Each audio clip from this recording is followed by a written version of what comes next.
us the speech. Thank you so much. Thank you very much. You excuse me, I'll have to cool down my mask so that I'm audible. Extraordinary situations call for extraordinary action.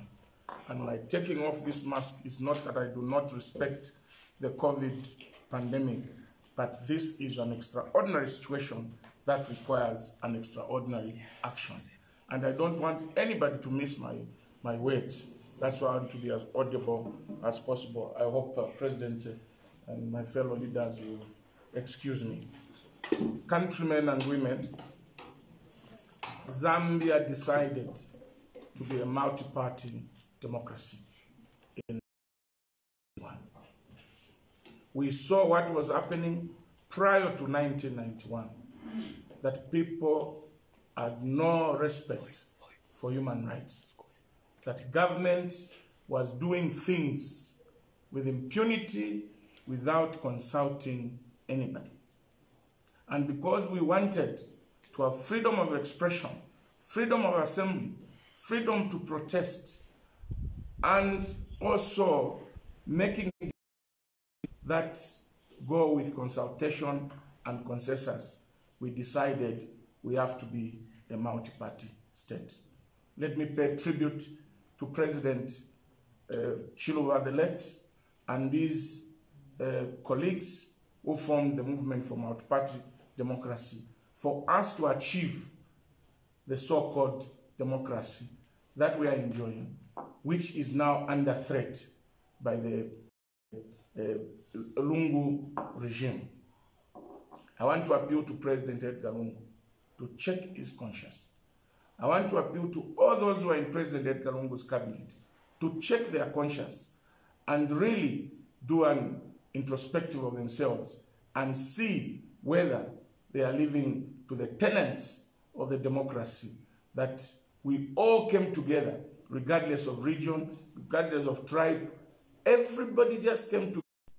This should not be the case. My understanding, President Hakainde understanding, Lukuku's understanding, EDD's understanding, and all alliance partners' understanding is that those in government and those in the opposition must be complementary partners in the development of this country. Nobody wants to see Zambia go down. We all want to see only the best life for our people. Politics is about improving the living standards of the people. It's not a competition of who's intelligent, who is not intelligent. It's not a competition of who has the muscle to intimidate others. It is a competition of good policies, good programs that will enhance the best living standards of our people. But what is going on in this country is that some people now think of wisdom. Where I come from, we say, amano mambulwa, yafuma muifwesa, ya mchuru. Amano mambulwa, yafuma muifwesa, ya mchuru. I want to specifically address the Electoral Commission of Zambia. Colleagues in the Electoral Commission of Zambia, you are supposed to protect the electoral process of this electoral process, to temper the process, because the electoral process provides for this country to be governed in a democratic dispensation. But what we are seeing now is that it appears the current Electoral Commission of Zambia as an agenda to assist those in government to move from multi-party participatory democracy to one-party state, which, look, we are talking of capturing about 9 million voters. Now tell me, what system are you going to use that is going to enable you capture all the voters within a period of 30 days? What system do you use that is going to make you capture 9 million voters within a period of one month? For us in the Alliance, we believe that this is one way of trying to differentiate the people of Zambia from voting. And this, we are not going to sit and watch. We are calling upon those in government to seriously consider calling more people. We don't want anybody to play with the electoral process of this country. We want fairness. And obviously, our core as Opposition Alliance, as NDC, as UPND, and our other partners, is that the registration of voters must be done within a period of 90 days so that we give each and every Zambian an opportunity to register and be part of the 2021 election. And when you analyze, countrymen and women, October is a serious farming period. Most of the people will be preparing their fields in order for them to have food security. How can you call for registration of voters in October when people will be preparing their fields? In Northern Province, the Northern Circuit, Luapula, Muchinga, and the Northwestern Province, the rains start early and people start to cultivate their fields by October. Meaning, therefore, that nobody will be prepared to go and stand on a queue to register as a voter as opposed to going to prepare their fields. So you want people not to register, as many people as possible to register as voters, so that you can keep a few people on the register that you can manipulate. This we are not going to accept. We've already been told that the NRC registration has started to register as voters in 1 month. To the Chona Commission, to the Mwanakatwe Commission, 1990, to Mungomba Commission. Those 3 commissions involved the people and made recommendations for the Constitution to be amended in line with the requirements of the people of Zambia. The governments at that time didn't do it because they felt that what the people wanted through those commissions did not favor the individuals that were in government at the time. We went through the NCC very quickly. Let me come to where we are now. The Bill 10 genesis was what was called Siyabonga meeting. A small group of political parties met, which led to the National Dialogue Forum. I just want to rejiggle your memory. A forum which was based on a selective composition left out many stakeholders in the country. So it can't be called a people's forum. It wasn't a people's forum. It was a PF forum. Then the NDF bill came into the House. For those that may have not followed that properly. And that NDF bill was defeated at the committee stage, where the Committee of Parliament rejected the NDF bill, which was to lead to the Bill 10. By the way, PF members of Parliament who were in that select committee, when it went to the floor of the House on the NDF bill, they decided to switch and supported that NDF bill when the committee for which they were members, rejected. But today we are hearing that UPND MPs, other independent MPs that were part of the select committee are obligated to support the 10.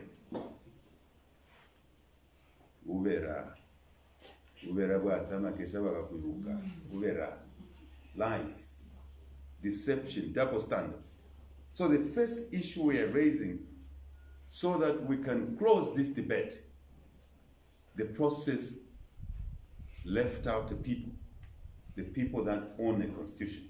Constitution is not owned by UPND, it's not owned by PF, it's not owned by any political party, NDC, ADD, my brother here. No. It can only be constructed by the people, for the people. This was not done under this process that led to Bhutan. Panavahes, my fellow citizens, please, let's put that aside and stop petting around it. This constitution excluded the people that own the constitution. And therefore, on that account alone, Bhutan cannot be supported. Just if that was the only issue for debate, Bhutan cannot be allowed to proceed because it left out the owners. The owners did not construct it. It was constructed by a small group in the PF by and large. And they are surrogates political parties. Don't we know them? We know them, isn't it? Yeah. Yes. Those who always sing choruses even before the hymn is called out.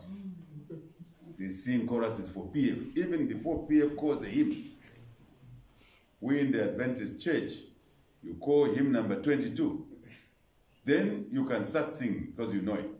But for the PF surrogate parties, even before PF calls hymn number 22, they are already singing the chorus. For 30 pieces of silver. It's not even worth to call yourselves political parties. You should be embarrassed to define yourselves as political parties. Because you are not. You're just surrogates. But we know you. The people of Zambia now know who you are. Right? We've articulated that issue just to amplify it. The church, the Board of Christ, which is the largest grouping in this country, as a Christian country, all the churches, starting with the largest church in the country. I don't want to provoke a debate. The Catholics, through the Zambia Conference of Catholic Bishops, were they involved in constructing the hotel? Progressive civil society were not involved. The Law Association of Zambia was not involved. We in the right-thinking political parties seated here, and others who are not here, were not involved. So how can they claim that the people were involved? The people were not involved.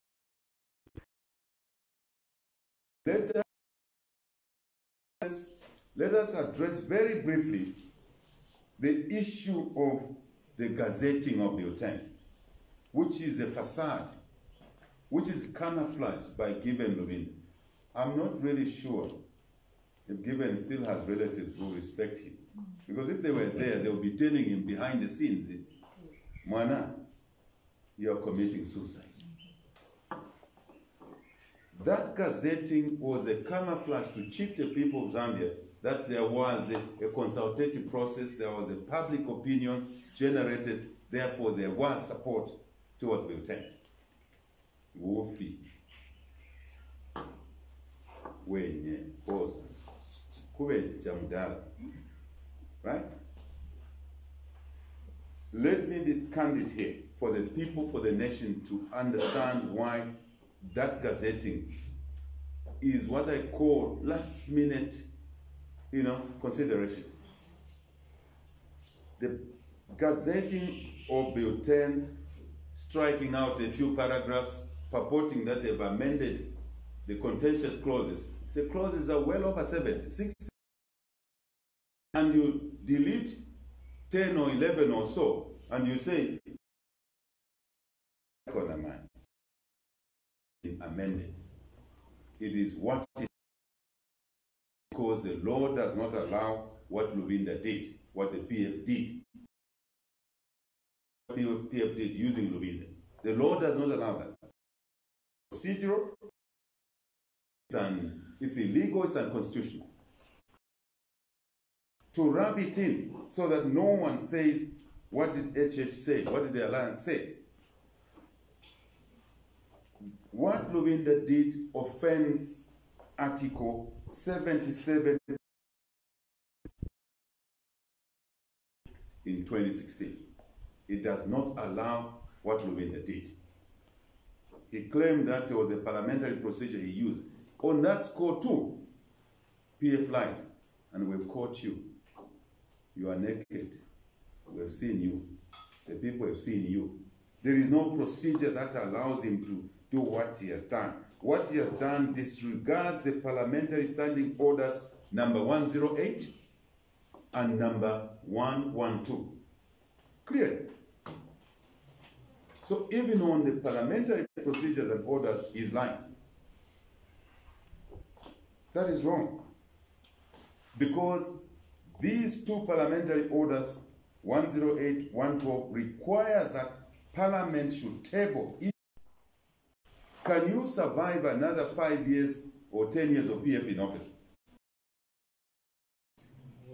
Who will survive on a small corrupt number of people? Is that what you want? By allowing Bill 10 to go